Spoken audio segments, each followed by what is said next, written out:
Noémie, on continue. On a vu la douche, deuxième poste un petit peu délicat de la salle de bain, le lavabo. Oui. Alors, je vais te rappeler un petit peu le dimensionnel de tout ça si tu veux bien.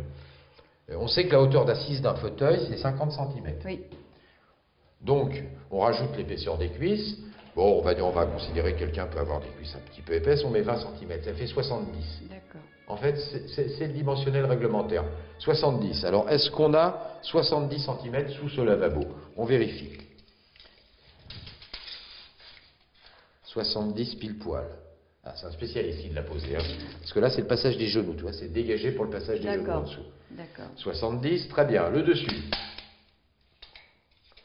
Le dessus, 80, très bien. On fait 70, 80, voilà, ça c'est un bon dimensionnel. D'accord. D'après toi, pourquoi il a cette forme? Oui, ça m'a étonné que ce soit Ouais, en arrondi vers l'intérieur. Bah, en voyant Valérie dans le fauteuil, je suppose que c'est pour avancer au plus loin et au maximum. Oui. Et pour épouser peut-être également la forme du corps. Voilà, ça va épouser la forme du thorax. Oui, voilà. Alors que les lavabos ordinaires, ça sera juste le devant sur le ventre ou le thorax. Et par contre, là, elle aura la possibilité de poser ses avant-bras. Elle va nous le montrer. D'accord. Hein. Bah, écoute Valérie, si tu veux bien, fais-nous faire une petite démo.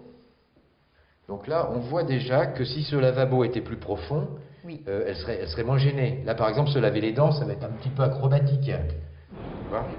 Donc en fait, on retient qu'il faut 60 cm entre la bordure du lavabo et puis le fond arrière. Donc, 60. Il faut dégager Ouais, en fait, celui-là, il faudrait le dégager de 10 cm. Alors, il existe des produits qui permettent de faire un interface et de dégager le lavabo un petit peu plus loin. Voilà, sinon, c'est donc le lavabo qu'on appelle ergonomique. Cette forme-là, bien dégagée sous les genoux. Oui, il n'a pas eu une grande profondeur, évidemment. Quand on cherche à réduire le dimensionnel 70 en bas, 80 en haut, on n'aura pas de grande cuve.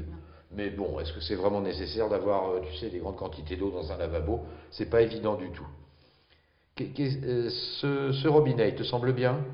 Bah, il faut appuyer dessus pour pouvoir le faire fonctionner. Ouais, bah on y va, tiens. Valérie, vas-y. Voilà.